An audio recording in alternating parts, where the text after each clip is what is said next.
Okay, Yeah. so I'm gonna be real with you. Yeah. Church. I feel like you're somebody I am. somebody. I'm somebody, indeed. goddamn it. But I feel like you kind of got a bad rap because your first time making an appearance on this podcast, That was my first podcast ever. you really got laid into. Like this motherfucker was screaming at you, not letting you get a word out. Right. And what's insane to me about that is that Sharp claims that as like a big victory. Right.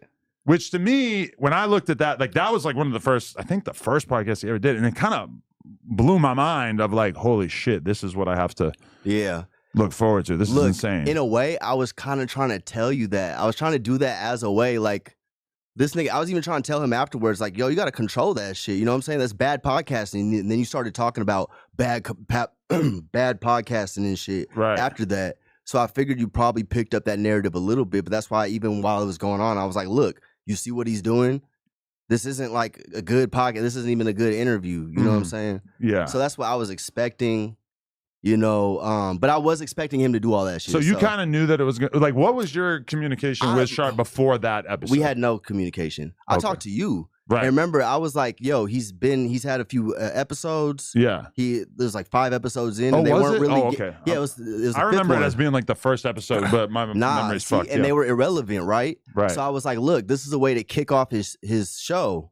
We'll do this, and I wasn't trying to like overstep because I wanted to do another one after that. Okay. And then we never did that. So I'm not gonna say like, oh, I was playing super nice, but in a way, like I was playing like, okay, don't outshine the master or whatever the fuck. You know what I'm saying? 48 laws of power ass shit. So I feel like the thing that stood out to me about it so much was that because I be talking shit. But the way that you were talking, like what you were describing in terms of like how you were making money by basically doing OnlyFans I didn't even get to really describe it. Exactly. But you were trying to basically say, I'm doing some OnlyFans management stuff. And this was kind of early on before everybody and their mom was doing that. And their mom and their dad. And it was weird because he was attacking you so nonstop about that. But then meanwhile, it's like, obviously, Your almost boss anybody does watching that it. Yeah, shit. yeah. What the fuck is the difference between me and what you're Everything talking that about? he was saying about me, other than the Chuurch shit, is about you in a way. He could have been talking to me. Yes. Right. Yeah. So I was like, kind of like leading it into that. Like, look, like you're talking about the nigga that's paying you. Right. And I mean, I'm gonna be real. You didn't really respond all that about you. You kind of took it like, okay, yeah, he got this dub, and yeah.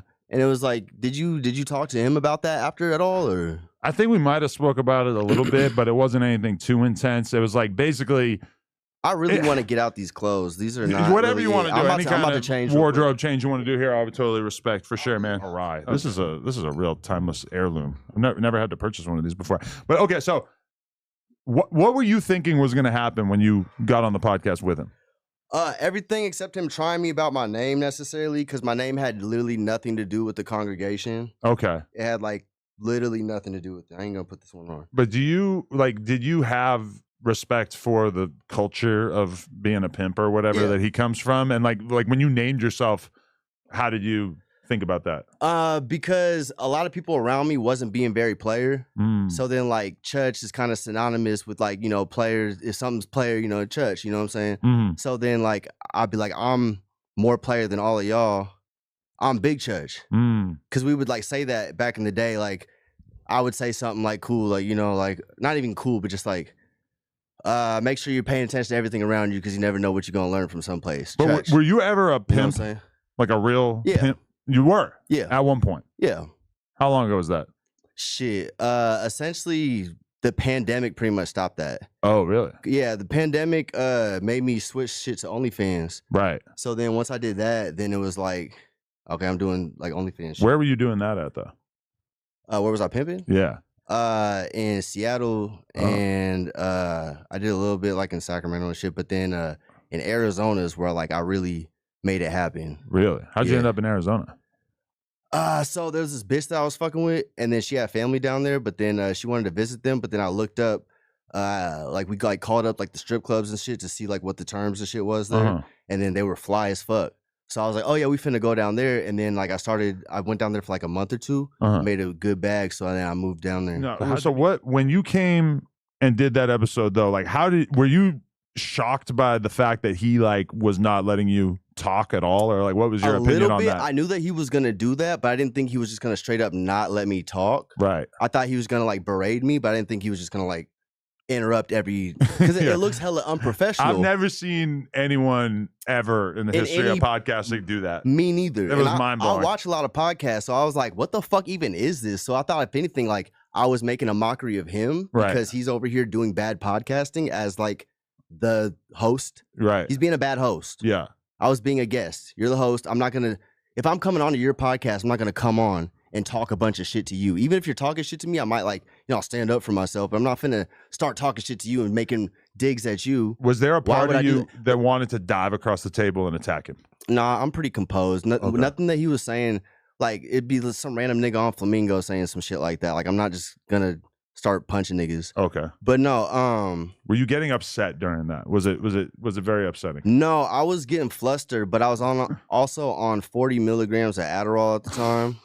And was just like trying to make sure that it goes as viral as possible. So that's why I was saying I want, like, remember when I was talking to you, I was like, I want the TT Bones. I want all his little sound bites. I need him to say all those things. You know what I'm saying? So that was the whole point, while also showing that he's not being a good podcaster. Right. And did that chaos continue off like camera, I believe? It was actually a lot more chill off camera. Oh, really? So did you end up feeling like it was all act? It came across like that. He got on his, Macho Man Randy Savage bullshit. Because to do the voice, all you gotta do is do Macho Man Randy Savage and Cat Williams. You put those together and you get sharp. Like it's literally the same shit. So I'm like, bro, like, and that's what I was telling him after the podcast. Was like, bro, just turn that down. If it like control it, because you could be good if you just like controlled it. Yeah. But you feel me? And then when it came out and I saw how all the fans were seeing it, I was like, y'all niggas stupid, but like, whatever. So I'm like, don't you guys obviously see that it's like some dumbass nigga talking to a nigga that's actually made millions of dollars doing this shit? But that was the thing about it, is that he like was incapable, and I think still is incapable, of distinguishing between the millions of views that episode got and the fact that like he thinks he's like a million view guy. Hey, I'm gonna be real, in a way. It was a spectacle. I put him on. Right, yeah. Like he was making it seem like he put me on. Right. But like I put him, like, if you look at the trajectory, it went like 1 million, 2 million, 4 million, did the Kelpie one, 5 million, and then from there downward. Yeah.